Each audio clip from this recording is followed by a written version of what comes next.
Hey guys, tonight we slip quietly behind the armour and into the long aching world of medieval tournaments. Not the heroic duels of fairy tales, but the real bruising rituals where lances broke against bone, breath fogged behind visors, and obedience carried more weight than glory. So before you get comfortable, take a moment to like the video and subscribe, but only if you genuinely enjoy what I do here. And let me know in the comments where you're tuning in from and what time it is for you. It's always fascinating to see who's joining us from around the world. Now dim the lights, maybe turn on a fan for that soft background hum, and let's ease into tonight's journey together. Have you ever wondered what it truly felt like to stand in full armour? Visor lowered, lance in hand, heart quiet beneath layers of steel. Not in stories or films, but in the slow weight of a real morning, when dew dampens the ground, and war horses breathe like bellows in the chill. In 15th century England, tournaments promised glory but offered hardship. Beneath the fanfare was discomfort, duty, repetition, and risk. Tonight, you'll enter that world not as a victor, but as one bound by expectation. Not to fight, but to endure. Let the clang of memory settle gently as sleep draws near. You wake before dawn, as always, when the sky is more grey than blue, and the courtyard still holds the night's breath. The cold hasn't yet lifted, and it seeps into your bones before your feet ever touch the flagstones. The squire comes quietly. He does not speak much, and they rarely do, but his hands are practised and precise, one strap after another, leather, wool, chain, plate. You no longer flinch at the tug around your neck. The armour is neither snug nor loose, merely present. Familiar, like Silmut. They will call it a game later, the nobles on the benches, laughing between mouthfuls of honeyed wine. But this morning, as you shift your weight and feel the pinch of greaves against shin, the heaviness of your surcoat, the way your vision narrows behind the visor, this is no game. You do not fear dying, not exactly. It's more a dull awareness, like smoke at the edges of a candle flame. You've seen men fall in the melee before the cheers had even begun. Unhorsed, trampled, a foot caught under the flailing beast. You've seen a helm split clean by a badly aimed blow and the red that bloomed beneath it. Still, no one stopped the match. Not then. They say tournaments are meant for practice, not blood. But practice, like war, has its accidents, and everyone applauds. Your horse waits in the outer yard. He is taller than most, built for power, not speed, and he shifts with a practised restlessness. The stable hands have brushed his coat and combed his mane, but the mud never quite leaves the hooves. You mount in silence. The squire stands back, hands clasped, eyes low. It is a small gesture of reverence, or perhaps of fear. You wonder, not for the first time, if he has ever ridden. If he knows the feel of iron between your ribs, or the ache that follows 3 tilts in a row. Above you, pennants flutter in a breeze not yet warmed by sun. The gates haven't opened, but the crowd stirs beyond them, faint voices rising like smoke through damp air. There is still time to breathe, to think, to remember why you're here, but that too passes. Always the trumpet sounds. The sound reaches you before the gates swing wide. Not the crowd, not yet, but the low creak of chains as the portcullis is raised. That groan of iron and timber is steady, deliberate, and for a moment you imagine it as something older than the castle itself. Something that has done this again and again, lifting its mouth to let knights pass through, and never wondering what became of them after. You move forward, not fast, not yet. just enough to let your horse know that it's time. The ground beneath his hooves is compacted earth, soft from the night's rain, but dry enough to hold weight. The smell rises, damp straw, sweat, distant wood smoke, and with it, the faintest sting of nerves. You're not alone. Another rider enters beside you, his colours familiar but not friendly. A lion rampant painted boldly on a red and black shield. You know his name, though you haven't spoken more than a dozen words to him. You remember the way he rode last season, reckless, loud, effective. He broke 2 lances and nearly a man's collarbone in the finals at Oxford. He glances over but doesn't nod. That's fine, you didn't come for fellowship. The herald reads your names aloud in a voice meant to carry, you barely hear your own. Instead, you focus on your hands, on how tightly you grip the reins, on the warmth of the leather through your gauntlets. Your lance waits at your side, angled up toward the pale sky. You've held it so many times that your fingers curl around the haft without thinking. You wonder if your father will be watching. He doesn't always come. He says the crowds are too loud, the game's too foolish. But when you were younger, he insisted on your training, hour after hour in the yard, shouting through your missteps. It was not cruelty, only preparation and expectation. He had no air before you. Still doesn't, really. Not in the way he wanted. But you ride and that's something. The trumpet calls again, not the summoning, but the charge. The first tilt. Your horse shifts beneath you, hooves digging in. You don't need to urge him forward. He knows what this means, so you ride. The world narrows, as it always does. Not because of fear, but because of focus. The edges blur, the stands, the banners, the wind. All you see is the other rider, and the thin line where your lances must meet. Impact comes quickly, as it always does. A crack like thunder, wood shattering against armour. Yours doesn't break, but it wrenches sideways and scrapes your shoulder painfully. His strikes lower, glancing against your body armour with enough force to jolt your spine. Neither of you falls. That's good. You rein in at opposite ends, circle back and wait. The second pass is worse. He's aiming harder now and your shield arm aches from the deflection. But the crowd likes it. You hear their voices rising. Not for you, not specifically. Just for the spectacle. For the crash and the chance of someone falling. You begin to sweat inside the helm. The air feels thick, like cloth pressed over your mouth. You blink, trying to clear your vision, but the visor is streaked with dust from the field. Then the third tilt. There's something strange about knowing exactly what pain is about to come, and accepting it anyway.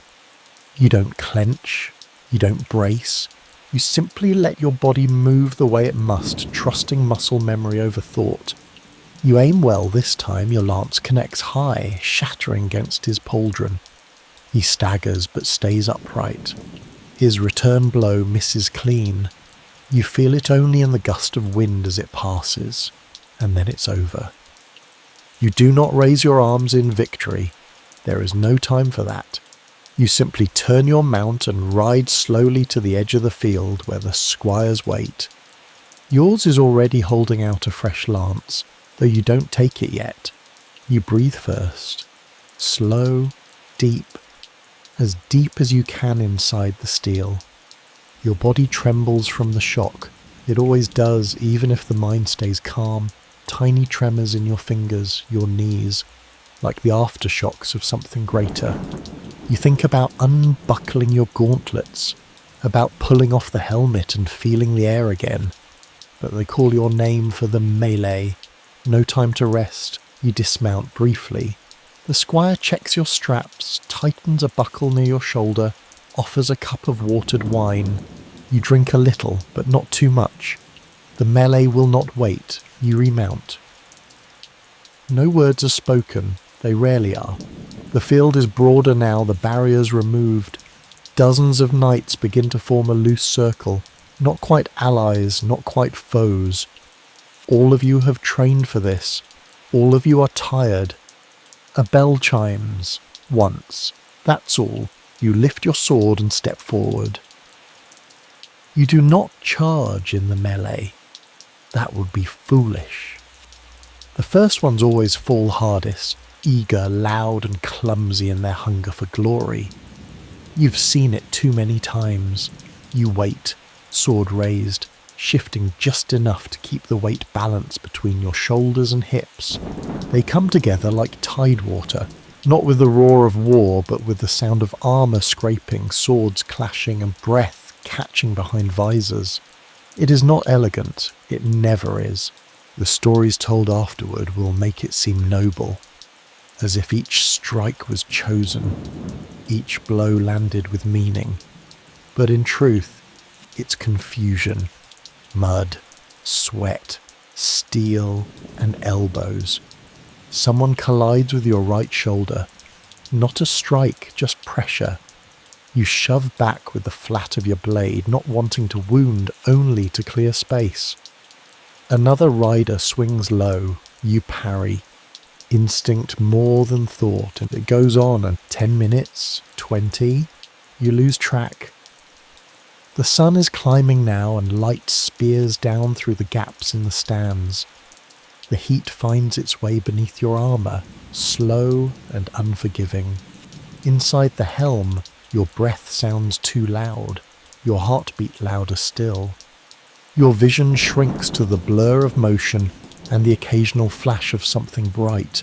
A sword, a crest, a plume knocked loose and trailing like torn ribbon. A man falls.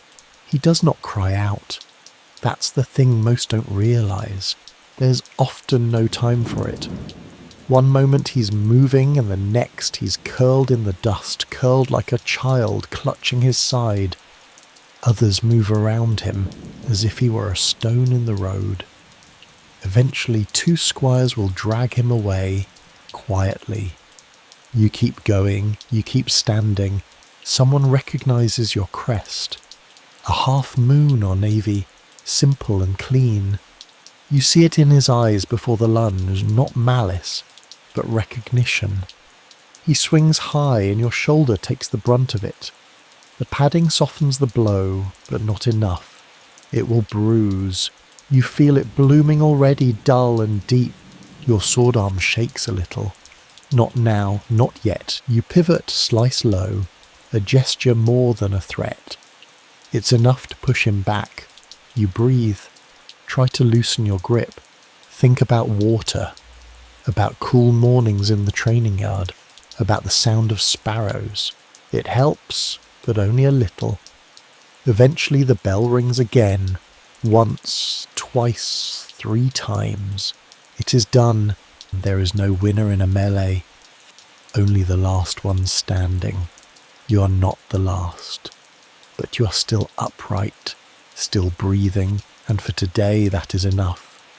You make your way off the field slowly, limping only when no one is watching. The squire meets you behind the tent. He doesn't speak, just begins the slow process of undoing what was bound so tightly that morning. Buckle, strap, tie, unlace.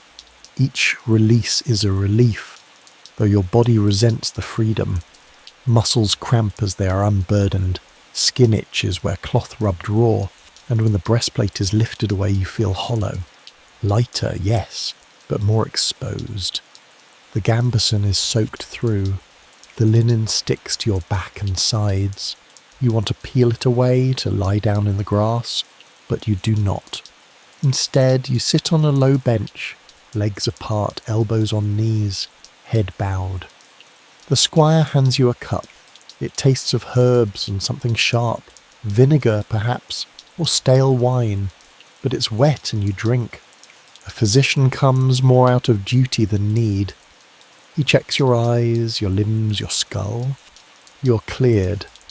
Fit enough, he mutters, and moves on. There is no praise, not here. Later, perhaps, someone will say you rode well. They might nod as you pass in the hall or mention your name at supper. but for now there is only the quiet undoing of pain, a bruise traced, a blister drained, a sigh not quite stifled. A steward announces the feast that evening. You close your eyes, not in protest but weariness. The feast will be loud. There will be songs and boasts, and men will pretend they do not limp. They will laugh with meat in their teeth and speak of their valour as if it were something clean and shining. You will go, of course you will, that is part of it too, but for now you sit. A breeze stirs the flap of the tent. You catch the scent of lavender carried from the gardens beyond the wall. Strange how even in places like this, places built for the display of strength, there can be softness, quiet, a hint of gentleness pressing through. You lean back, just for a moment, eyes closed, letting that scent remind you of another time, of nothing in particular, just stillness. The hall is lit with low torches and long shadows. Smoke curls upward in thin ribbons, clinging to the beams like spider's silk. The fire in the central hearth burns slow and wide, its heat not quite reaching the outer corners where lesser men are seated. Squires, stable hands, visiting cousins without land. You are not among them. You have a seat at the table of those who rode. Your name was called. That is enough. The bench is hard beneath you, the tunic rough against your skin. You had no time for a proper wash, only a cloth wiped across your face and neck. Still it is cleaner than some. A knight beside you reeks of liniment and iron. His cheek is bruised and swollen, his laughter a little too loud. You nod when he raises his cup to you. You do not drink deeply. The wine is strong and warm, and you know better than to let your hands grow clumsy with it. There are speeches, there are always speeches, but you let them pass over you like rain on a roof. Words about honour, about courage, about tradition. Words worn smooth with use. A minstrel plays a lute, a quiet tune at first, drowned by the clatter of trenchers and goblets. The food is rich and heavily spiced, meant to impress, not to comfort. You eat slowly, your jaw aching from the blows of the day. A roasted fowl, a handful of greens, a spoonful of something stewed and sweet. Enough to settle your stomach, not enough to fill it. Around you they talk of broken lances and narrow misses. They boast in the way men do when their bruises are fresh, but their eyes search for validation. Each tale is another attempt to be remembered. You listen, you smile when required, you speak only when addressed. A noble woman approaches at one point, her gown trailing behind her like water. She asks your name, though you know she already knows it. Her voice is light, almost playful, but her eyes are measuring. She comments on your technique in the lists. Graceful, she says, controlled. As if these were the qualities that matter. You thank her, as is proper. She lingers a moment longer than expected, then moves on to the next. Your cup is refilled without request. You leave it untouched. At the far end of the table, the victor of the day's final match holds court. He laughs easily, hair tousled as though he has never worn a helm. His crest, a golden boar, gleams on the embroidered collar of his robe. He is not cruel, not boastful. He is simply easy within himself, the way some men are born to be. The kind who believe in the stories they've heard about knighthood, because they've never had reason to doubt them. You envy him, but only distantly, like one might envy a bird for its wings. The night goes on, plates are cleared, another round of wine is passed, and the hall grows louder. But your body is pulling inward now, quieting itself. The aches begin to deepen. Fatigue settles in the corners of your eyes, behind your knees, in the line of your spine. You excuse yourself without drawing notice. You leave before the songs begin. Outside the air is cool again. Stars flicker above, dimmed by the smoke of torches but present nonetheless. The sky feels wide and you are grateful for it. The path to your quarters is uneven, stones set into old earth, shaped more by footsteps than by design. You walk slowly, not limping, not quite, but careful. The chamber is small, with thick walls and a narrow window. The bed is a simple frame with a straw mattress. The linen's clean but coarse. You do not mind. You do not need comfort, only quiet. You sit first. Let your body catch up to itself. The tunic comes off slowly. You wince as fabric brushes over the fresh bruises on your back and shoulder. A dark patch is already spreading across your left side. You press gently. It feels like a fist curled beneath the skin. You lie down with care. The straw rustles beneath you, sharp at the edges, but still it is a place to rest. For a while you stare at the ceiling. It is low, with beams darkened by years of smoke. A spider traces a path between them, its legs delicate and certain. You envy that too in a way, the simplicity of purpose, the patience. There are no banners here, no songs, no shining steel, only breath, slow and steady, only the sound of wood settling in the night. You think of tomorrow. There will be another match, perhaps not so hard, perhaps harder. You do not dread it, but you do not look forward to it either. You wonder, if you had a choice, would you still ride? And you do not answer, because some questions are not meant for answers, only for rest. Morning returns without ceremony. No trumpet, no knock, just a shift in the light, the pale blue of daybreak pooling on the stone floor beside your bed. Your body knows before your mind does. The ache rises as you move, not sharp but stubborn, the kind that stays in the bones long after the bruises fade. You sit up slowly, every muscle recalling yesterday in silence. Your squire appears, as he always does, wordless, with a basin of water and a cloth. The steam rises faintly, though the water is only warm. You clean your face, then your hands, then pause before reaching for the tunic. Today is not the final, nor is it the grandest of matches, but it is yours. You dress again, not in the finery of the feast, but in the layers that hold the armour off your skin. The linen shirt, the padded jacket, you feel each thread like memory. The weight is expected now. There is no novelty in it, just duty. When you step into the courtyard, the wind is sharp and fresh. The sky is clearer than yesterday, with high clouds stretched thin like pulled wool. Horses are being led into the yard, their hooves clapping softly on stone. One of them snorts when he sees you, yours. You recognise the twitch of his ears, the impatient rhythm of his feet. He does not like waiting.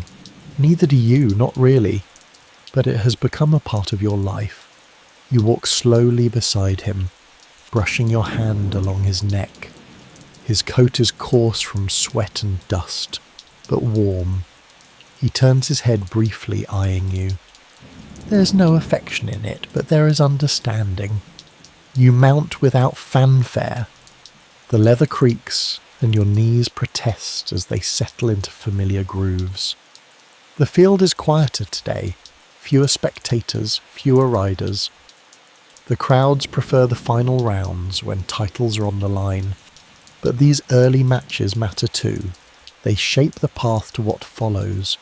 Your opponent is younger. You can see it in the way he sits and how tightly he grips the reins.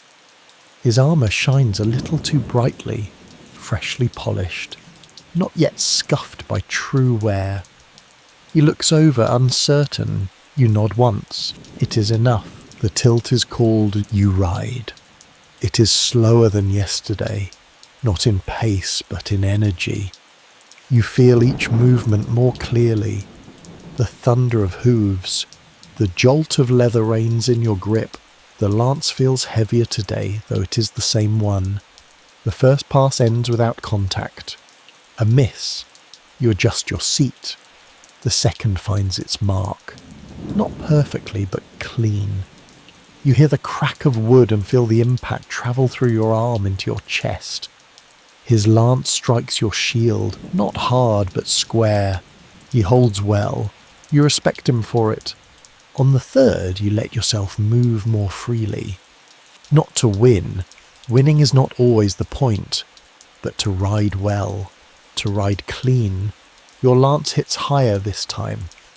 His arm drops and he struggles to recover, but he stays mounted. When it ends, the match is called fairly. A draw, neither victor nor vanquished. You ride to him afterward, not because it is required, but because it is right. You raise your visor as you approach. He does the same. There's sweat on his brow and something like relief in his eyes. Well ridden, you say. His voice cracks a little as he replies, and you. That's enough. You return to the stables slowly. The sun is warmer now, and your body moves stiffly, but there is peace in the pace. No one calls your name, no one expects anything more of you for now. Your squire meets you and helps you dismount. You lean slightly as your feet hit the ground. He notices but does not speak. As he begins to unbuckle the cuirass, you feel the pull of tired skin beneath. You wince, just once. He sees it, but his hands stay steady. You're quiet today, you say. He shrugs. Same as always. You smile faintly. No observations from the sidelines. He pauses, then murmurs, You ride smoother than most. Less noise, like you're listening to something. You look at him. He's not mocking, just noticing. Maybe I am, you reply. Later, after the armour is stored and your body is wrapped in softer cloth, you return to the same bench as yesterday. The one near the tent flap where the breeze brings a trace of lavender when the wind turns. You sit again, elbows on knees, eyes half closed. You do not think of war or of glory. You think of the sound your lance made as it struck, the way the horse exhaled at the end of the match, the way the young knight nodded, not out of obligation, but understanding. It is not a grand thing, this life, but it has shape, it has rhythm, and some part of you has learned to rest in that.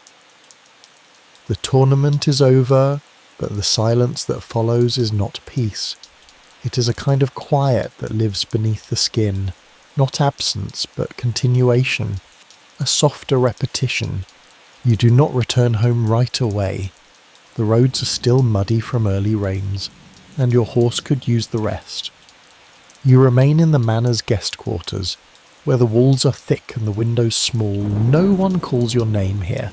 No one expects anything more of you for now. Each morning you rise with the light, but do not reach for armour. You walk instead slowly through the gardens where dew clings to lavender and mint. The scent is familiar now, no longer surprising. It follows you as you pass empty trellises and bowed hedges. Your body still moves as though something heavy is strapped to it. Cautious steps, careful turns. You eat quietly. You listen to others speak of travel, of marriages arranged during the feasting, of coin exchanged over wagers. None of it involves you, and you are grateful. Sometimes the squire, yours, though the term feels strange now, brings news from the stables. The horse is eating well. The farrier says the shoe's held. He says this as if it's a triumph, and in a way it is. At night, you sit beside the hearth watching the embers shift and fall. There is no music now, no voices raised in song, only the soft pop of sap in burning wood, and the long, patient sigh of flames dying slowly. You do not dream of tournaments, nor of victory. Your dreams are slow-moving like fog. Familiar roads, the creak of saddle leather, a gate swinging open. If you are asked why you rode, why you continue to ride, you do not answer. Not because you do not know, but because the answer is not sharp or simple. It is a long answer, one shaped like quiet mornings, bruised ribs, and the way a lance feels just before it strikes. You are not the best, nor the worst. You are the one who returns. That is its own kind of legend. In time, another letter will come, another seal, another invitation, another chance to be part of the noise, and you will go. But tonight you are still. Not because you have found peace, but because for a moment the weight has lifted. The armour rests on its stand, the horse sleeps, and the world does not need you just yet. So you lie down, and let sleep find you where the applause has faded and the dust has settled, and nothing more is asked of you. What does it mean to preserve a world with ink? Long before the printing press, before footnotes and page numbers, a small group of scholars kept civilization from crumbling, not with swords or coins, but with letters traced by candlelight. One of them was Alcuin of York, born in a distant century, remembered by few outside monasteries and libraries.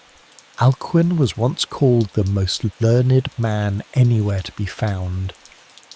That praise came from Einhard, the biographer of Charlemagne, who knew genius when he saw it.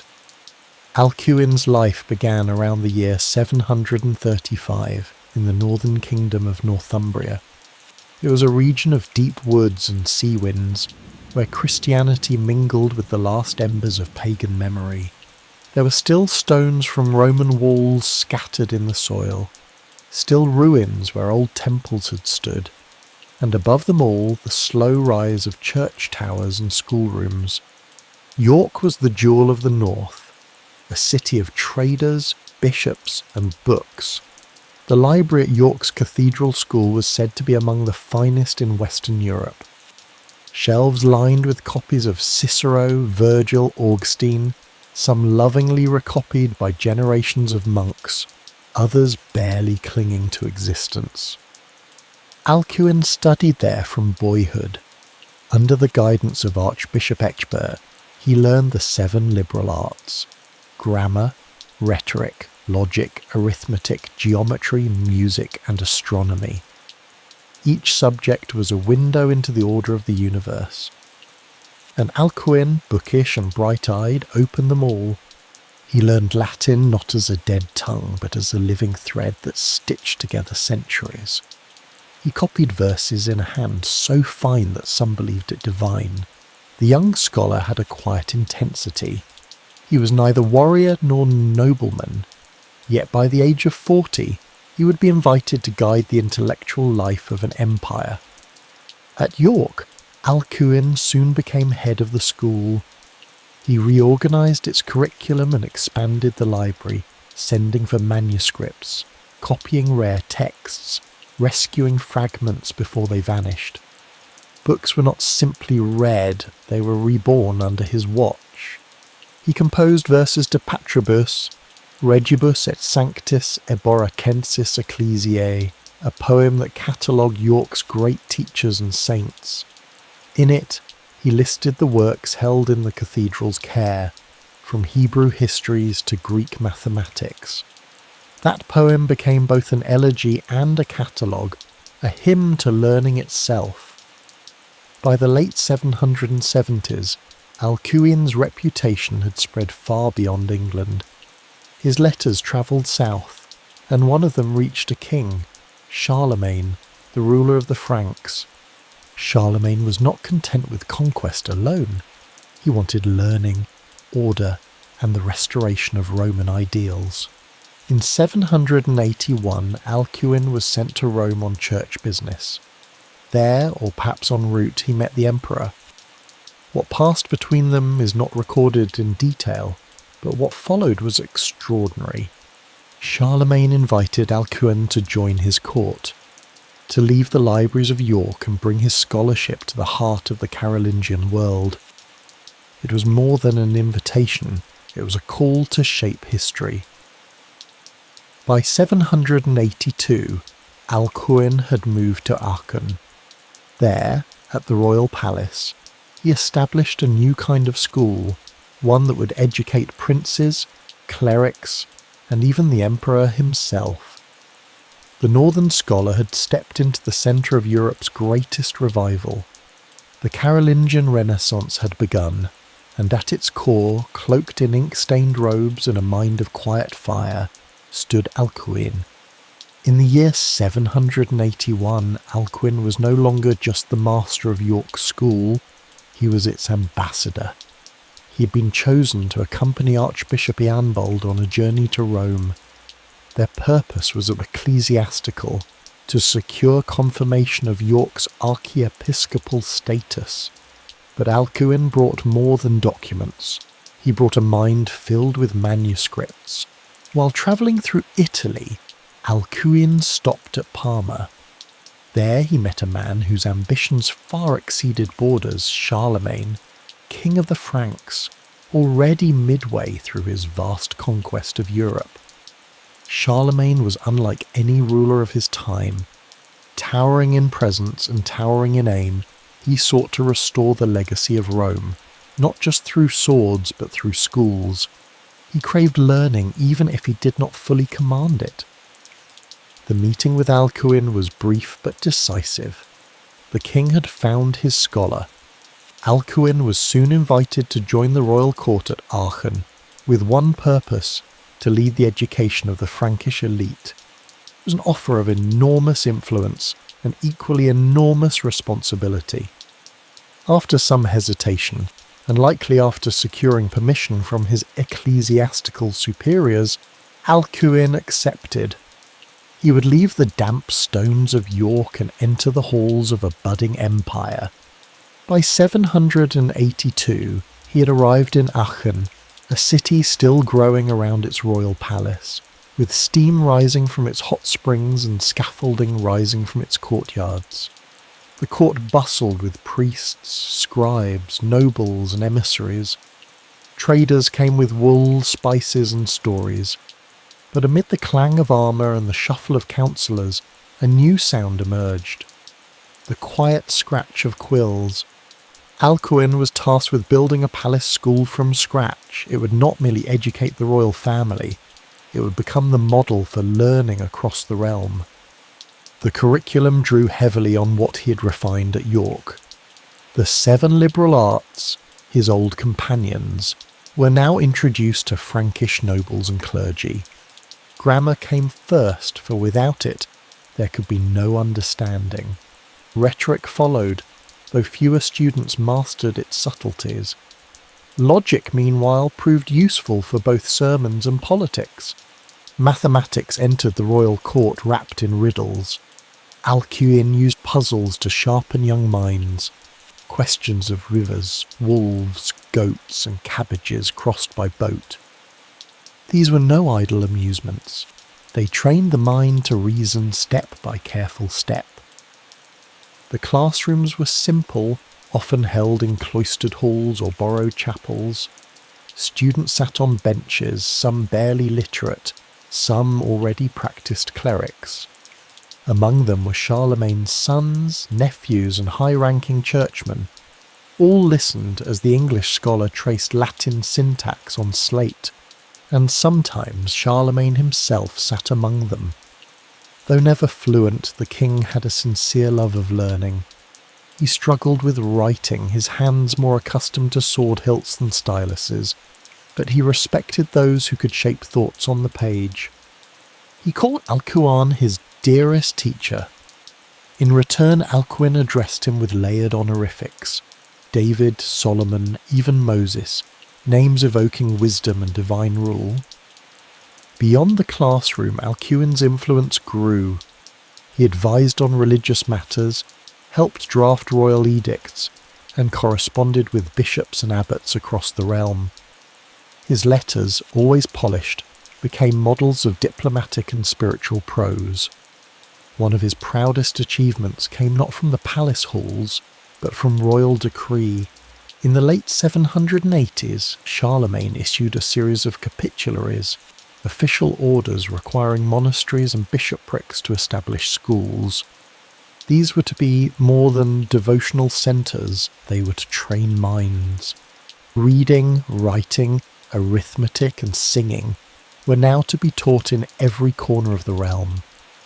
Alcuin had pressed for this reform. He believed ignorance was not just a social ill, it was a spiritual danger. In his words, "The mind of a man is not nourished by bread alone." And so the Carolingian Renaissance began to ripple outward. From court to cathedral, from abbey to village chapel, the light of learning spread. Yet Alcuin remained vigilant. He lamented the sloppiness of scribes and the laziness of students. In one letter, he scolded his former colleagues after visiting Aachen again, writing, "I left them Latins. I return and find them Egyptians." It was a jest, but not a gentle one. For Alcuin, precision in Latin was no mere vanity. It was a matter of truth. Scripture, prayer and theology depended on the proper order of words. A misplaced clause could become a heresy. To ensure consistency, he began organising what would become the Palace Library, a growing collection of classical and Christian texts, copied, corrected, and preserved under his eye. Every manuscript was to be clear, faithful, and durable. He corrected grammar in biblical text, retranslated ambiguous verses, and trained scribes to write in a hand that could be read from Aachen to Arles. The work was endless, the margins filled with notes, and still he carried on. He was no longer just a scholar. He was becoming the architect of education for an empire.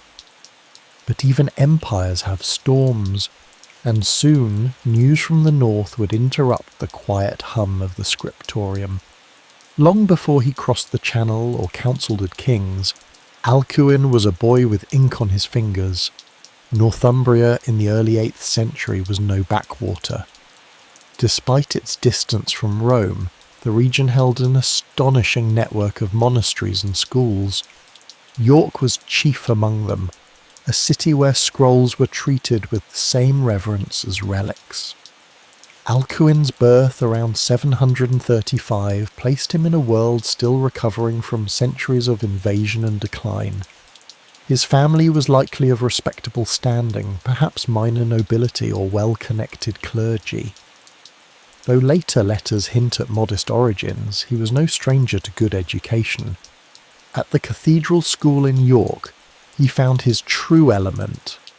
The school had been transformed under Archbishop Ecgbert, brother to the king and a man devoted to learning.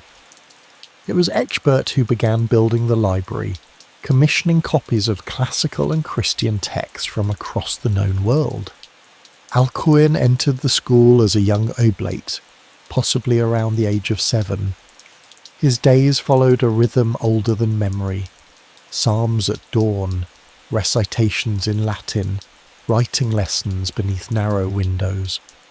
The library smelled of candle wax, wood polish and dried parchment.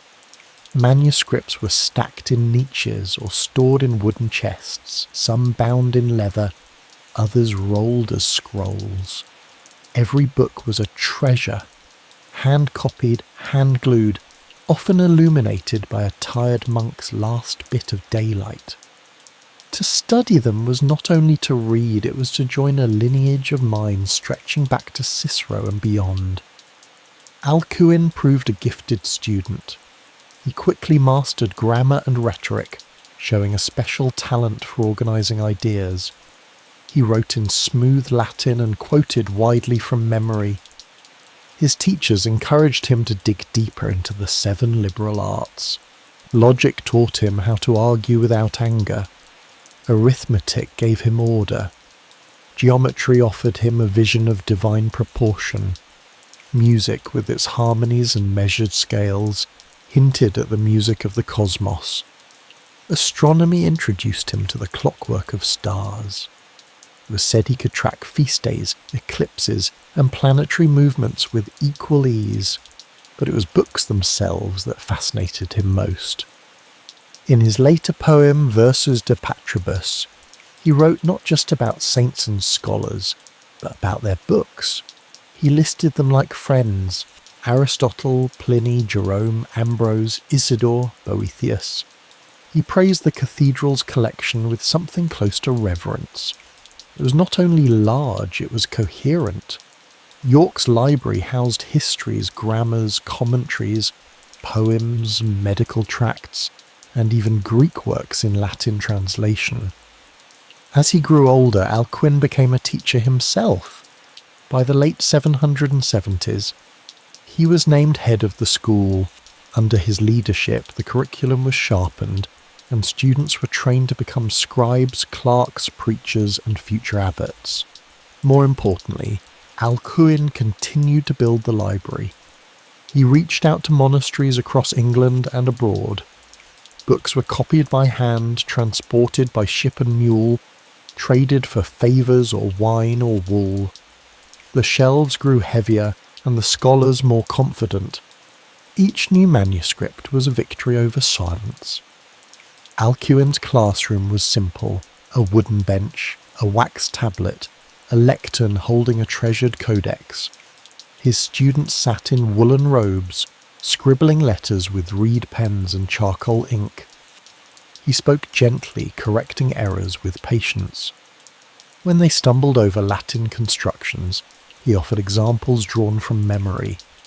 His mind seemed bottomless, but never boastful. He trained his pupils not merely to memorize, but to reason. Occasionally he composed riddles and puzzles to sharpen their thinking. These he would later revise into collections of educational dialogue and problem-solving games. Outside the classroom, life in York continued with its usual blend of trade, prayer, and political tension. But within the school, Alcuin was building something far more durable than walls or coinage. He was building continuity, a bridge between ancient wisdom and a world just barely holding itself together. His students would carry that torch to other monasteries and royal courts. Some would become bishops, others wandering scholars. One of them, in a way, would become emperor. By 781, his fame had travelled far enough that Charlemagne himself came calling. Yet even after Alcuin left York for the courts of Aachen and the scribes of Tours, he would look back at his northern home with deep affection. In his letters he recalled the library fondly, the feel of the cold stones beneath his sandals, the weight of a vellum folio in his arms, the crackling of fire in winter as a young monk turned pages in the dark.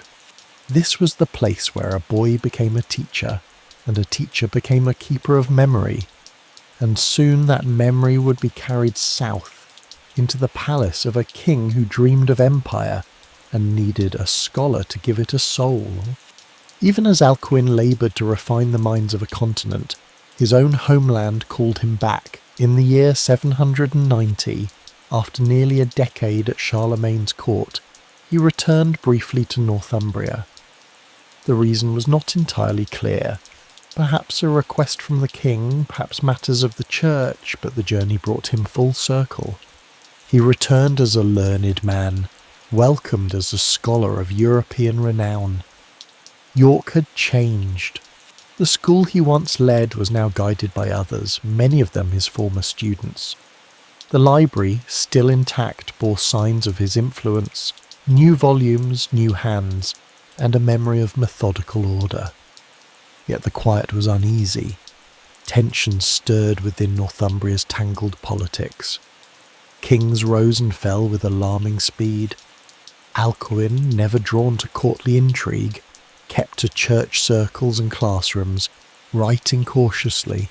But then, in June of 793, came news that chilled every cloister in Christendom. The monastery of Lindisfarne, perched on a tidal island off England's northeast coast, had been attacked by raiders from the sea. Pagan warriors, soon to be known across Europe as Vikings, had stormed the sacred site. The monks were slaughtered, the relics desecrated, Holy books burned or dragged into the surf. It was the first recorded Viking raid on British soil, and for the clergy of the time it felt like a wound struck by hell itself. Alcuin was devastated. He had known monks at Lindisfarne. He had walked those cloisters in his youth, admired their illuminated texts, their quiet prayers. Now, their chapel was in ruins, their sanctuary shattered. From the court of Charlemagne he wrote letter after letter, mourning the loss and questioning the spiritual state of the world. "Is this the beginning of greater suffering?" he asked. "The pagans have desecrated God's house. The saints have been cast out." He saw not only violence but divine warning. For Alcuin, catastrophe often came wrapped in spiritual neglect.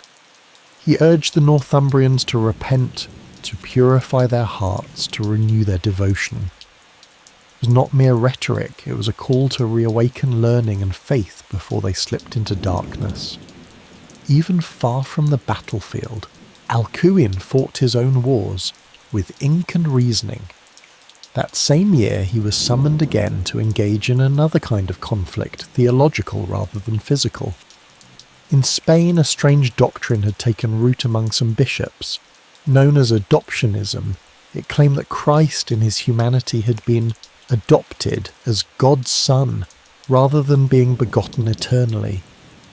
The idea spread swiftly and unsettled the Frankish clergy. To Alcuin, this was not merely a subtle distinction, it was a dangerous departure from orthodoxy. Charlemagne, ever eager to secure both his kingdom and his church, convened a council in Frankfurt in 794. Alcuin was there, seated among bishops and scholars, taking notes in the margins, formulating rebuttals in firm Latin. The council rejected adoptionism decisively. Alcuin played a central role in the effort, not as a loud polemicist, but as a patient explainer. He wrote tract after tract clarifying the Church's teaching. He spoke of unity within Christ's nature, fully human, fully divine, two in one, not artificially fused. His tone was not angry, but exact. He believed that truth must be handled gently, like vellum in firelight. Too much heat and it burned, too little and it faded from view. These years were filled with motion, court debates, theological defences, waves of letters back to England. He sent warnings about Viking threats, encouragement to bishops, gentle corrections to scribes who let their Latin fray at the seams. But beneath it all ran a quieter sorrow. He missed York, not its politics, nor its cold, damp walls, but the simplicity of the library, the quiet hours, the smell of oak desks and drying ink, the scratch of stylus on wax tablets, the rhythm of students chanting verbs in the half-light of morning. In his letters, he addressed old friends with warmth and a flicker of mischief. To one bishop he wrote, "Let us not become like frogs, croaking in a swamp of vanity." To another, "If you would teach, first learn silence." These were not mere jests, they were reminders of a spiritual posture. To learn was to listen, to teach was to serve. Even as empires bent around him, Alcuin continued to guide by letter and line. His influence spanned borders now. He was no longer just the schoolmaster of York, nor just the scholar of Charlemagne's court. He had become a bridge between England and the continent, between ancient wisdom and emerging order, between crisis and counsel. But by the mid-70s, the long years of travel and responsibility weighed on him. He was not young, his beard had grown fuller, his shoulders narrower. He had spent most of his life reading by candlelight, copying by firelight, writing by starlight. Charlemagne, seeing this, offered him something rare, a retreat. In 796, Alcuin accepted. He would go not into obscurity, but to Tours. one of the most important abbeys in the realm, with the scriptorium waiting to be reborn. There he would not retire in idleness. He would begin his final and perhaps most enduring chapter. By the year 796, Alcuin had given most of himself to others. To York he had given his youth, to Charlemagne his middle years, to the church his tireless scholarship, and now, nearing the end of his 6th decade, he was granted what few men of influence ever receive: quiet purpose. Tours would be his final post. The Abbey of Marmoutier, just beyond the city walls of Tours, sat beside the gentle bend of the River Loire. Its cloisters were sun-warmed in summer, cold-stoned in winter, and filled year-round with the steady breath of monastic life. Charlemagne had appointed Alcuin as abbot not for political reasons, but for scholarly ones. The abbey needed leadership. Its scriptorium, once a proud producer of liturgical texts, had grown dim and directionless. It needed discipline. It needed vision. It needed someone who loved books more than power. Alcuin arrived with both humility and urgency. He took no lavish quarters. His chamber was simple: a wooden bed, a desk, a few shelves for writing tools and parchment rolls.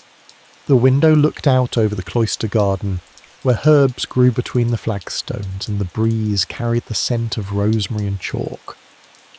But it was the scriptorium that drew him most. Each morning he walked its narrow aisles, passing long desks where monks sat in silence.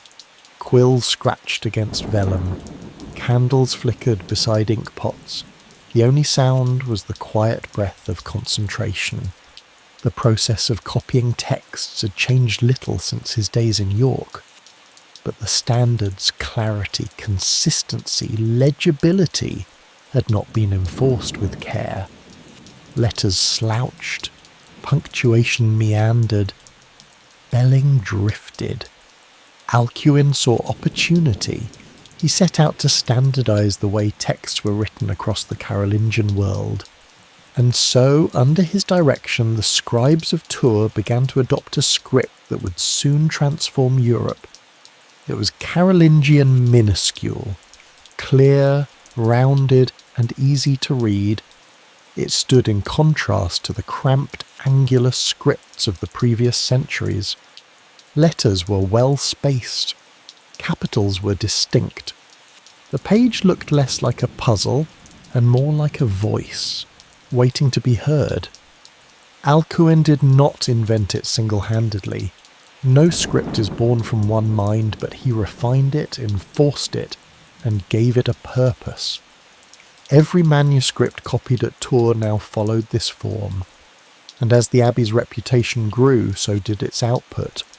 Soon copies of the Bible, works by Augustine and Jerome, and even classical authors began to circulate through the Frankish lands, readable, reliable, beautiful. Alcuin understood something others did not, that a script was not just a visual style, it was a technology of memory.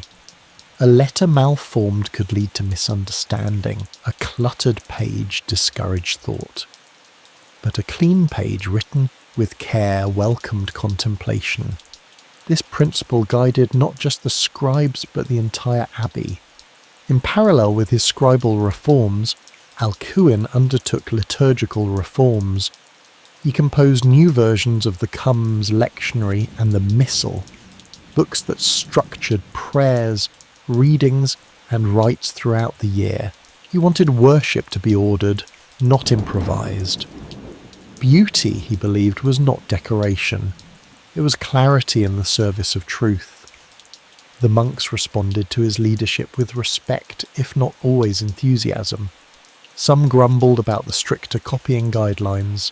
Others resented the endless comparisons to the old days at York. But over time, the scriptorium became something different, a place of purpose, not just duty. Manuscripts created at Tours during Alcuin's tenure would survive for centuries.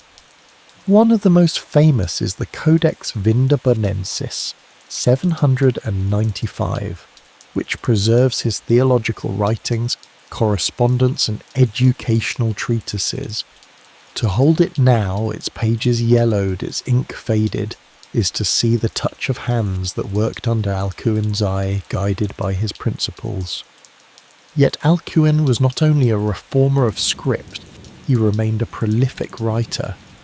In Tours, he continued his stream of letters, sending encouragement, counsel and spiritual instruction to abbots, bishops and even the emperor himself. Over 300 of these letters survive today, many copied and recopied by the very scribes he trained. Some were short, answers to simple questions, blessings for feast days.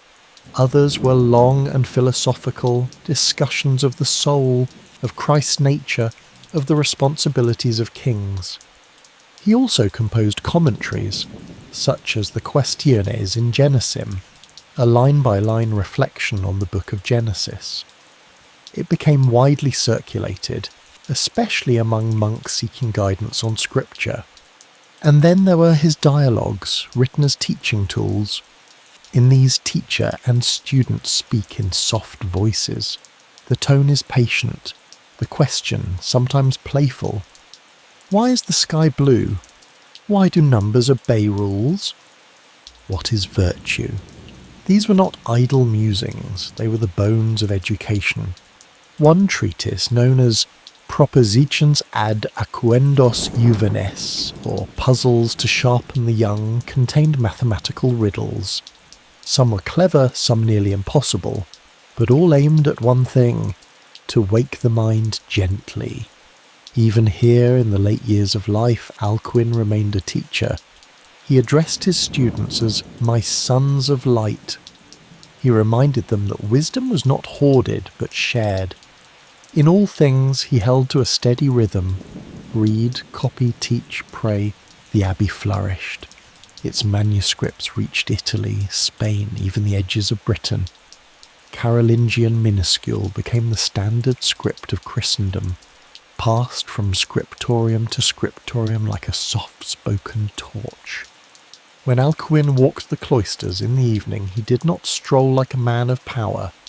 He walked as if listening, to birds, to bells, to the rustling of wind through leaves, to the sound of a world being written, one word at a time. Alcuin died on the 19th of May, 804, in the city of Tours. He had lived through 7 decades of change, through kingdoms, councils and coastal raids. Yet his final years were remarkably still. He left no army, no heir, no palace, only words. And in the end, that was enough. His body was laid to rest in the abbey church, near the very scriptorium where he had trained his final students. There was no golden tomb, no carved effigy, just quiet prayers and the rustle of robes. But outside, his work kept moving. The scribes of Tours continued copying texts in Carolingian minuscule, spreading it like soft ink across parchment and Europe alike. The Vulgate Bibles he corrected became standard for centuries. His letters circulated in abbeys from Canterbury to Cologne. Even the Renaissance, 8 centuries later, would look back at his manuscripts with admiration, unknowingly tracing his reforms in the shape of every printed page. Alcuin had not tried to change the world through spectacle. He had changed it through order, through clarity, through small corrections repeated hundreds of times. A crooked sentence straightened, a faint letter re-inked, a prayer made uniform across distant churches. That was his revolution. He never claimed greatness. He wrote often of humility, of service, of light that comes not from men, but from learning passed forward. But his legacy can be found in every quiet room where students read by lamplight, in every library built to hold more than one lifetime's thoughts, in every soft voice that teaches not to impress, but to preserve. Alcuin's story is not dramatic, it is not louder. It is the slow story of civilization remembering how to right itself again. And tonight, as your thoughts drift like turning pages, you might imagine the last candle flickering out in a scriptorium, a quill set gently down, a bell calling the monks to evening prayers, and somewhere beyond the cloister walls a cool wind rustles the garden leaves. What did it truly feel like to walk across half the world, carrying nothing but trade goods, stories, and the weight of old dust on your boots? The Silk Road was not a single path, but a web, a living lattice of roads, trails, and seasonal routes that stitched together continents. From the tea houses of Chang'an to the markets of Damascus, it was more than commerce. It was a meeting place for faith, invention, language, and curiosity. There were no signposts saying you are now on the Silk Road, no golden arch to step beneath. Only the crunch of sand, the sway of a camel's gait, and the understanding that something lay ahead, something worth carrying silk and spices for thousands of miles to find. Merchants, monks, mapmakers, and misfits all followed its winding arteries. They walked not just for profit, but for connection. This was a road where jade shared wagons with manuscripts, where Indian pepper passed hands beside Greek astrolabes. Its name is new, of course, a 19th century invention for something much older. No caravaner in 700 CE would have called it the Silk Road. Yet silk did travel it. So did paper, porcelain, plague, prayer, and poetry. It crossed deserts and mountains, rivers and borders that no longer exist. Along it moved not just goods, but ways of thinking. And though it spanned more than 7,000 miles, its rhythm was often slow. Hooves fell soft on sand, boots wore down over weeks. Travellers rose before dawn and slept beneath constellations with names in half a dozen languages. The sky was often the only familiar thing. They paused at caravanserais, great stone inns, where animals could rest and news could be traded more freely than coin. These were places of safety between the chaos of road and storm, places where tongues twisted around unfamiliar words and shared meals warmed more than stomachs. To follow a caravan westward was to surrender to unpredictability. A sandstorm could unmake a route in an afternoon. But those who ventured out knew this road never ended. It only curved, and in each market town and dusty crossroad it reshaped the world slowly, like a potter's hand on wet clay. The Silk Road built no empires, but it nourished many. It did not conquer, but it connected. It made distant cities feel like neighbouring villages. It gave strangers shared stories. Tonight we walk quietly beside one such caravan. The dust has not yet risen, and the morning stars still linger. The camels are being loaded with tea and porcelain, spices, dyes, and long bolts of luminous silk. A new journey is about to begin. Let us start at the threshold of the day, in the shaded courtyard of a caravanserai. The courtyard is still drowsy with sleep. Somewhere beyond the outer wall, the desert is already turning gold. Stone arches line the square enclosure, casting shadows over bundles wrapped in linen and tied with hemp. The scent of last night's fire still clings faintly to the air, mixed with something sharper, perhaps cardamom or horse sweat. Camels kneel in long rows, their legs folded neatly beneath them like awkward stools. They chew slowly, blank-eyed and patient. A boy darts between them with a gourd of water and a quiet whistle. He's done this since he could walk. The merchant overseeing this caravan is a man from Khotan. His beard is short, his cloak long, and he keeps a tally marked on a scroll tucked into his sash. He does not rush. He counts bags by touch, not sight. Beside him, a woman in a veil supervises the packing of pottery. Careful work. The clay is glazed with turquoise and copper, fine as birdshell. Nearby, a younger traveller repacks a bag for the third time. He mutters about something that's gone missing, likely buried under bolts of cloth or a sleeping mat. No one pays him much attention.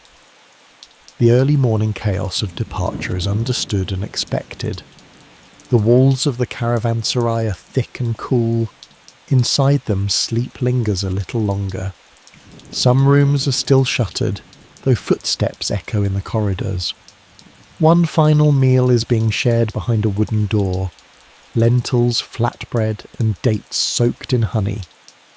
Outside, a camel rises slowly, groaning like a door. The others follow one by one, dusty and regal. Their saddles are wooden frames draped with cloth and rope. Each is adjusted with care. A poor-fitting load could rub a wound into the flesh before noon. Traders speak in half a dozen languages, but the rituals of departure need little translation. A clink of coins here, a slap on the flank of a mule there, a shouted name, a muttered prayer. Some travellers are pilgrims seeking shrines farther west. Others are artisans hoping to sell their wares in cities where their names will mean nothing. The cook carries a leather pouch of dried apricots and salted fish. A small copper pan hangs from his belt like a badge of office. There are guards too, lightly armed but sharp-eyed. Their job is less about battle and more about presence. Most bandits are discouraged by numbers and discipline. A caravan this large travels with its own reputation. At the entrance gate, an old man squats beside a brazier. He burns a pinch of incense for good fortune. As the smoke curls upward, the sun peaks above the horizon. Light stretches its fingers over the stone floor. A last jug of water is poured into goatskin bladders. Flasks are tied shut with string. Scrolls are tucked into oilcloth. Silver scales are double-checked. Then a whistle, soft, two-toned. Not loud, but clear enough. The gatekeeper swings the wooden doors open. Iron hinges creak, not from disrepair but from age. And so they begin. The first camel steps out, led by a boy no older than 10. He walks barefoot, calloused feet confident on packed dirt. Behind him, others follow in order, each pair spaced evenly. The rhythm is gentle, not fast, not slow. Outside the walls, the road is already awake. Dust rises in soft clouds as hooves strike dry earth. The path ahead runs west, straight for a time before curving gently toward the dunes. It will disappear and reappear, again and again. No sign marks its name, no map truly captures its bends. But this is the beginning of a route that will lead through deserts, cities, mountains, and memory. The caravan walks in single file. Bells tied to camel saddles jingle faintly with each sway. The sound is not loud, but it carries, it says, "We are here, we are passing." Wind tugs gently at cloth bundles. A spice merchant adjusts the flap on a crate filled with cinnamon bark, a treasure worth more than silver, if kept dry. Beside him, bolts of silk are stacked with care. Pale green, imperial red, deep indigo, colours so vivid they seem alive. The silk rustles like leaves when the camels shift. Its sheen catches the morning sun. Not all cargo is luxury. Barrels of tea, sacks of rice, carved wooden boxes, all travel alongside the precious goods. Everything has a price somewhere. The journey will take weeks, sometimes months, depending on the season and the terrain. Some travellers will leave at the next city. Others will continue far beyond, crossing into lands where even the stars look unfamiliar. But for now, the group moves as one. A soft, slow river of people and beasts. From a rise in the earth, the caravanserai grows smaller behind them. Its walls fade into the haze of dust and distance. No one looks back. Not out of disrespect, but because the road is ahead and it has already begun to pull them forward. There will be time for reflection at night. For now there is only the path and the steady beat of hooves. One foot, then another, the sound of leather sandals on grit, the whisper of silk shifting in its crate. Somewhere a camel grumbles, someone laughs, the desert is already warming, and the Silk Road, as it always does, opens quietly to receive them. The road narrows as the land stretches wider. Low scrub gives way to endless dunes, hills of sand sculpted by wind and time. There is no shade here, only motion. Camels shift from walking to their practiced sway, a rhythm bred over centuries. Their hooves are broad, spreading their weight like soft stamps across the earth. Each step sends up a puff of dust. Not much, just enough to coat the hems of robes and stick to lips already chapped by dry wind. The sun climbs quickly, with no forest or buildings to temper its glare. It is not cruel, only constant. Traders cover their heads with cloth, binding layers loosely to allow air between skin and fabric. Faces vanish beneath linen folds, eyes peeking out like lizards from the shade of stones. Water is a treasure more valuable than gold. Each drop is counted and every vessel watched. Goatskin bladders, clay jars lined with beeswax, and small cups carved from horn, they pass from hand to hand only when needed. No one gulps, water is taken in sips measured like prayer. When the sun is highest, the caravan pauses, not out of luxury but necessity. Camels are made to endure heat, but even they tire. They kneel slowly, breathing through their wide, split noses, grumbling as they settle onto warm sand. Traders crouch beside them, unwrapping bread hard as stone, softened only by steam from flasks. Someone has dried figs. Another shares olives packed in oil. There is little talk. Words use water from the throat. Instead there is silence, and the occasional rustle of cloth in the wind. Insects hum unseen beneath the sand. A hawk circles above as if checking on its old companions. No fire is lit. In the day, fire is a stranger, uninvited, unnecessary. Instead, cloth is pulled into makeshift tents. Stakes are pressed deep into the ground, and not for anchoring, but for ritual. There is something calming about building a square of shade.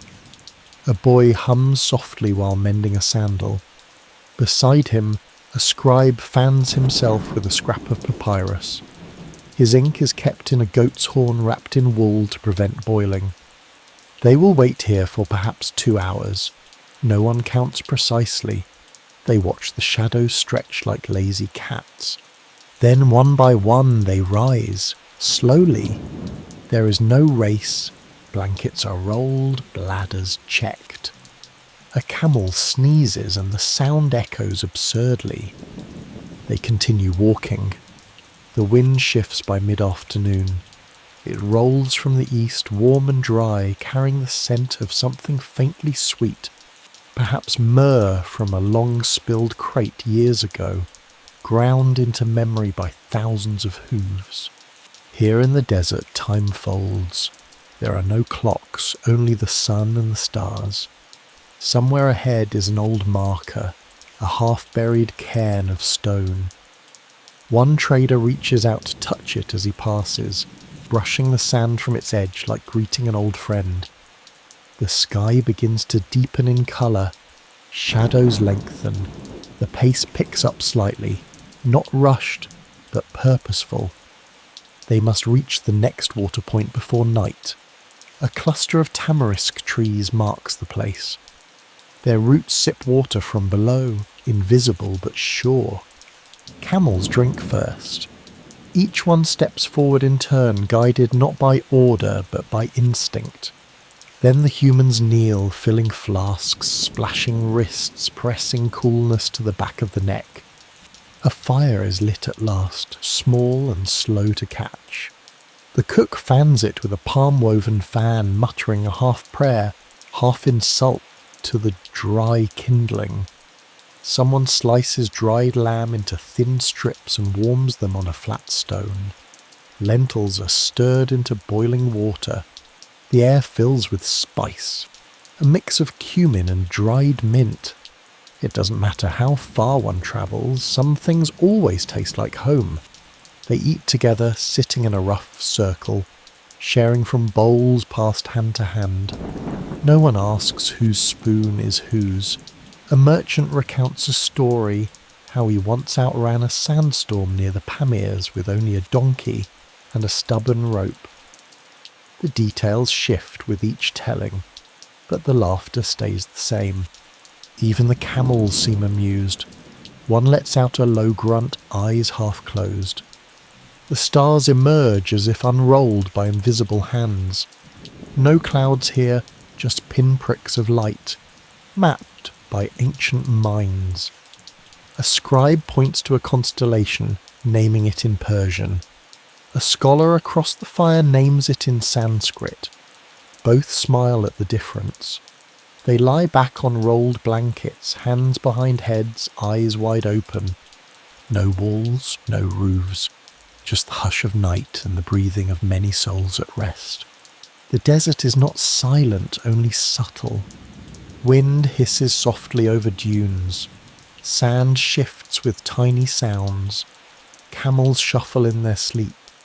Somewhere far off a jackal barks. No one stirs. They sleep in turns. Always someone is awake. Not out of fear, only tradition. The stars turn slowly. The coals glow, then dim. And beyond the edge of the camp the road waits, patient as ever. The desert gave way gradually as though reluctant to loosen its grip. First came the scrub again, then orchards planted in neat lines, apricot trees, mulberries, groves of pomegranates whose blossoms flared red like bits of silk snagged on the breeze. The road grew firmer, the air cooler. The dust tasted sweeter somehow. Samarkand rose from the plain not with fanfare, but with quiet majesty. Turquoise domes peeking from behind low walls, minarets like slender brushstrokes against the sky. It was an old city even then, older than memory. The kind of place where every alley had a name and every brick a story. Caravans paused at the outskirts, not from caution but reverence. Inside its gates, life spilled out in layers, not chaos, but a kind of living tapestry. Bazaars bloomed like sudden gardens. Stalls shaded with canvas dyed in deep indigos and saffrons. Silk floated like water in the breeze. Merchants from distant lands shouted prices in practiced tones. Laughter, argument and prayer mixed in the air like perfume. Carts rattled past bearing copper jugs, sacks of salt, dried fruit wrapped in fig leaves. Smoke rose from street braziers, curling around skewers of meat and flatbread slick with oil. Spices sang from open bowls, cardamom, cinnamon, dried rose petals, black pepper from the Malabar coast. Each stall offered a different melody. A man in a red tunic sold scrolls written in Arabic and Greek. He gestured with a peacock feather, not because it helped, but because it looked impressive. Children wove between donkeys and dancers, carrying trays of tea or chasing each other through sandalwood-scented air. There were no straight lines here, only curves of cloth, of alleys, of stories. The caravan broke into smaller groups. Some headed for the silk quarters, others to sell jade and amber in the jewellery streets. A few simply wandered. Coins clinked softly, fingers traced embroidery. Offers were made with eyes before they were spoken. In a tiled courtyard, a calligrapher ground his ink slowly, folding it into the brush with the patience of a monk. He had been writing verses from memory for 50 years. A Chinese trader offered him a poem in exchange, not as payment, but as tribute. Elsewhere, a group gathered beneath a fig tree where a storyteller performed. He balanced on a crate, waving a fan as he told of a talking horse and a city made of mirrors. Even the camels seemed to pause for that one. From Samarkand the route turned west again, toward Bukhara, its quieter twin. The road between the two cities was well worn, smooth beneath centuries of passing feet. Travellers called it the ribbon, not because it was fragile, but because it tied things together. Bukhara greeted its visitors not with brightness, but with depth. Here the colours were cooler. Stone buildings with latticed windows, shadowed gardens behind carved doors.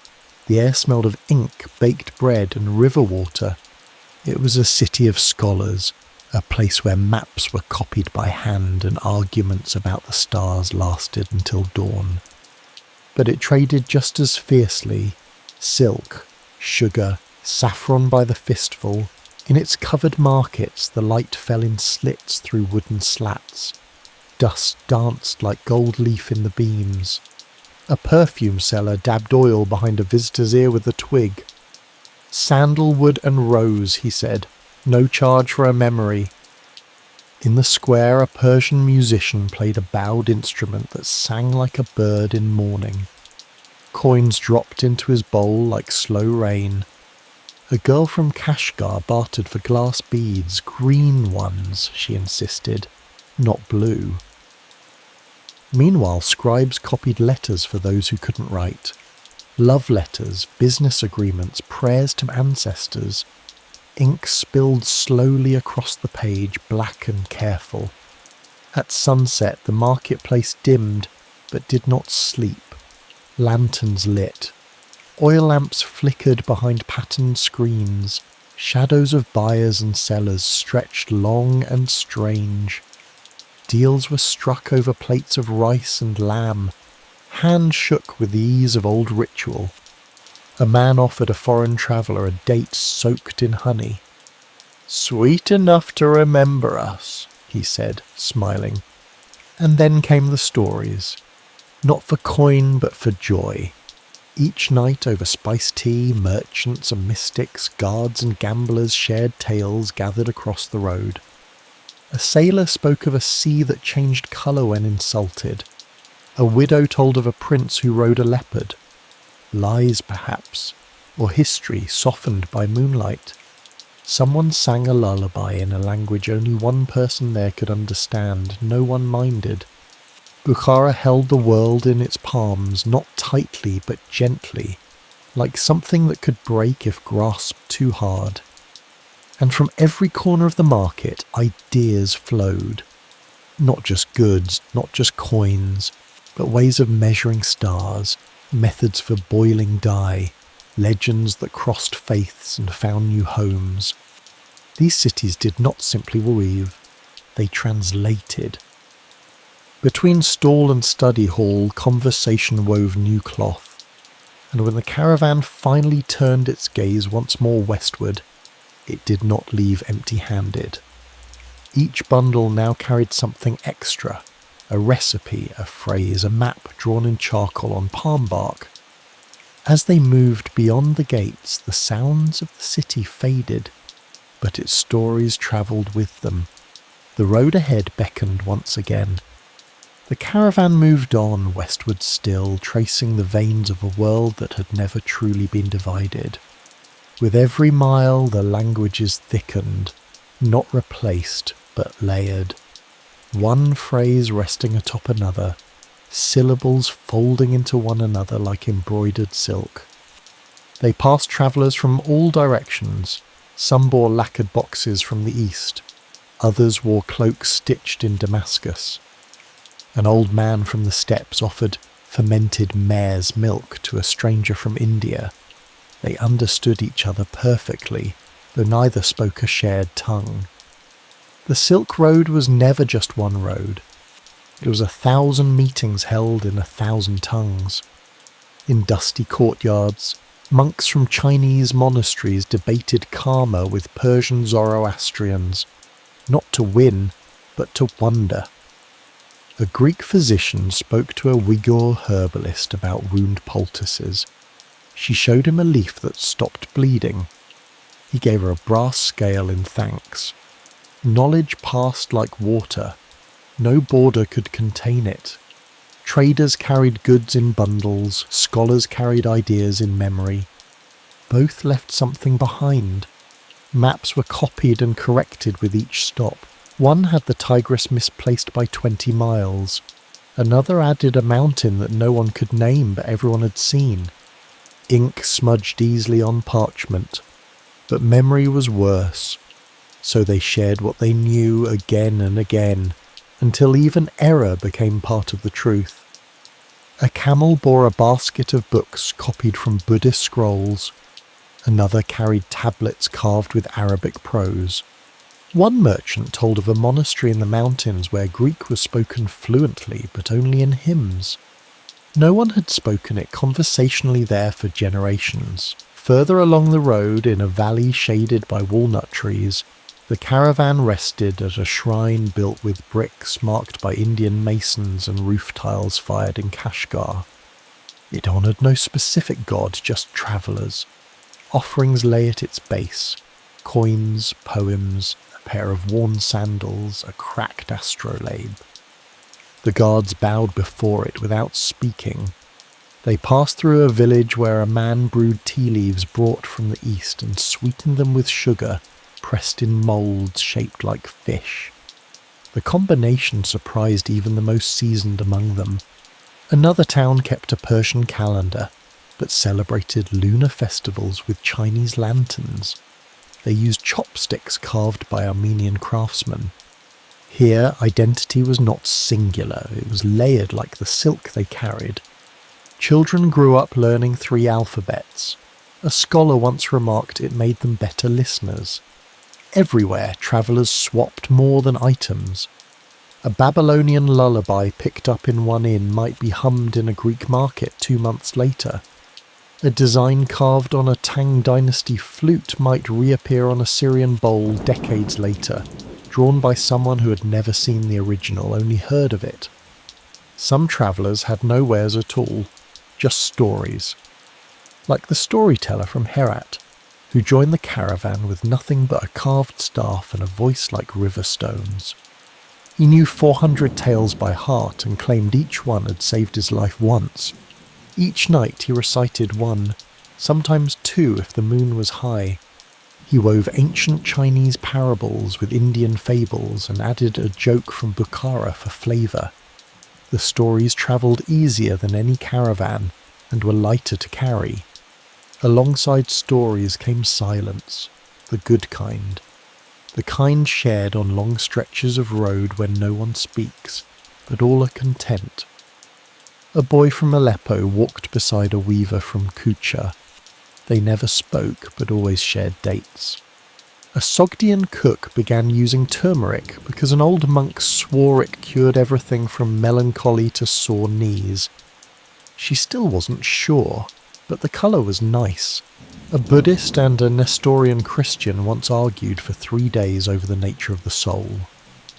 On the 4th they went in together on a mule. Somewhere along the journey, the caravan passed a river that no one could name, though everyone had crossed it before.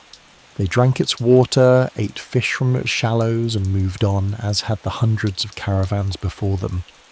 Some things didn't need names to be remembered. Not all meetings were spoken, not all exchanges were equal, but in the shifting space between words, between trade, between rest stops and road markers, something larger moved, an understanding. The Silk Road was not built, it was not carved or decreed. It emerged where people met and decided to keep meeting.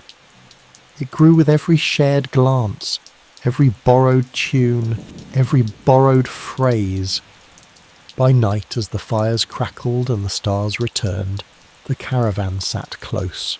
They were strangers, yes, but only on paper. In stories, in silence, In the rhythm of walking side by side, they were already kin.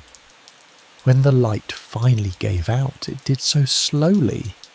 The sun lowered itself with dignity, stretching long shadows across the ground. The world turned bronze, then ash, then velvet. The caravan halted where the land was kind, a patch of flat earth between hills, near a trickle of water and a few scrubby trees. There was no town, no markers, just the memory of those who had stopped there before. Camels were guided into loose circles. They knelt with practiced ease, letting out tired groans, their legs folding beneath them like fans. Bundles were unloaded with slow reverence. Cloths, jars, baskets of dried fruit, bundles of furs, boxes of spices. Even after days of walking, care was taken. A cracked jar meant lost value. A damaged bolt of silk meant apology letters and missed profit. And yet no one hurried. The road had taught patience. Tents rose where fires would soon burn, not grand structures, just low shapes of linen and rope, their corners weighed down with stones. Kindling was gathered, thorn branches, dry twigs, dung if needed. Nothing was wasted, and no flame was taken for granted. Fires sparked, not many, just enough. Light moved again, this time from earth to sky. Coals glowed orange, stars answered with cold silver. The travellers sat in small circles. A pot of lentils bubbled softly in one, tea steeped in another. There were no feasts, just enough. Flatbread warmed on stones, dried meat, raisins, bits of onion, pickled garlic from a jar opened with ceremony. Food was not rushed. Eating was half the reward for walking. Voices were low, the wind was louder. It moved through the camp like a gentle thief, lifting tent flaps, rustling hair, carrying the scent of cumin and ash. Camels slept, tethered and content. Occasionally one let out a deep breath like a sigh from another age. Guards watched the dunes with quiet eyes, not from fear, just habit. Most nights brought no danger, but the habit was older than any of them. Some sat alone, writing in journals or copying letters onto birch bark. One scribe inked a name carefully, Kushinagara. Another practiced Arabic letters over Chinese characters, testing how they curved, how they felt beneath the hand. Others exchanged nothing but warmth, a shared blanket, a nod, a touch of cloth over another's shoulder. The storyteller cleared his throat. He always waited until after the bread, after the tea. He claimed silence was an ingredient. Tonight he told a tale of a lion who traded his mane for a pearl, only to lose both. A cautionary tale, though no one could say for what. They laughed quietly. One man shook his head. "Lions don't talk," he muttered, smiling into his bowl. Stories filled the spaces between things, they softened the edges of the day. Later someone sang, a soft tune in a language older than most cities. It spoke of stars and goats and someone named Layla. The song drifted upward and stayed there. The moon rose thick and pale. The shadows shifted once more. No one moved much after that, just the crackle of fire, the whisper of wool, the soft exhale of bodies finding stillness. Here on the road, night was not an interruption. It was the reward. Each campfire marked a pause in the long sentence of the journey. A comma, not a stop. It was when traders became listeners, when guards became stargazers, when the silence between them stopped meaning distance. Somewhere a child turned in her sleep, murmuring the name of a city she'd never seen. Her mother tucked a shawl tighter and closed her eyes again. A scholar scratched notes into his ledger by the light of a dying flame. He wrote of constellations and the merchant dialects. but his last line was just, "Wind strong tonight, rice good." In the dark, the boundaries blurred, between languages, between origins, between man and myth. A traveller reached into his pack and found a folded scrap of paper, a charm from a city long behind them. He placed it beneath his head like a pillow. Another murmured a prayer. It was not the one his mother had taught him, but it worked just the same. The desert grew quiet. Even the wind settled, content to rest its weary fingers against the canvas of the tents. Sleep came in waves, uneven but kind. No one kept count of the stars. There were too many, and anyway, they'd be there tomorrow. The fires burned low, ash curled and whispered. Dreams began, and the road, always there, even in stillness, kept moving quietly beneath their sleeping forms. Morning came, not suddenly, but with slow conviction. The stars withdrew first, melting into the pale hush of dawn. Then the fires gave their last breath, curling into smoke before becoming nothing at all. Camp was struck with little ceremony. Bundles tied, scarves wrapped, camels roused with clicks of the tongue and the thud of palms on flank. No one spoke much. Sleep still clung to the corners of the morning. But so did routine, a quiet knowing of what must be done and how. The caravan moved forward. New cities waited ahead. Nishapur, Merv, Baghdad perhaps, and always beyond them others, cities not yet named, roads not yet traced. Some would turn back, others would continue. The Silk Road did not belong to any one traveller. It existed only in motion. It was the breath of exchange, a sigh that stretched across ages, one that moved not only silk and salt, but memory. Each footstep pressed into dust that had already welcomed thousands. Each cup raised was one of many lifted in friendship, curiosity, or negotiation. Coins changed hands, words did too, and not just words, but ways of seeing, new shapes for old beliefs, new names for familiar things. A compass passed from one hand to another might measure more than direction. It might point to new forms of trust. Across centuries the road remained. Empires rose and fell like tents in the wind. Fortresses crumbled. Maps were redrawn. But the caravan moved forward, always forward, pulled by need, by wonder, and by the simple act of walking beside others. The Silk Road was never a line on parchment. There was the sound of bells on a camel's neck, the hiss of tea poured in a strange land, the quiet of starlight in a foreign sky. Thread, fragile, flexible, strong.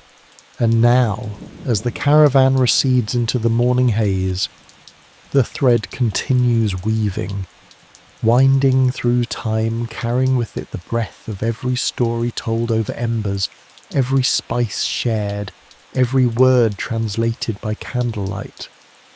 There are no endings here, only pauses, only footsteps softened by sand slowly fading into distance, and behind them the hush of the waking earth.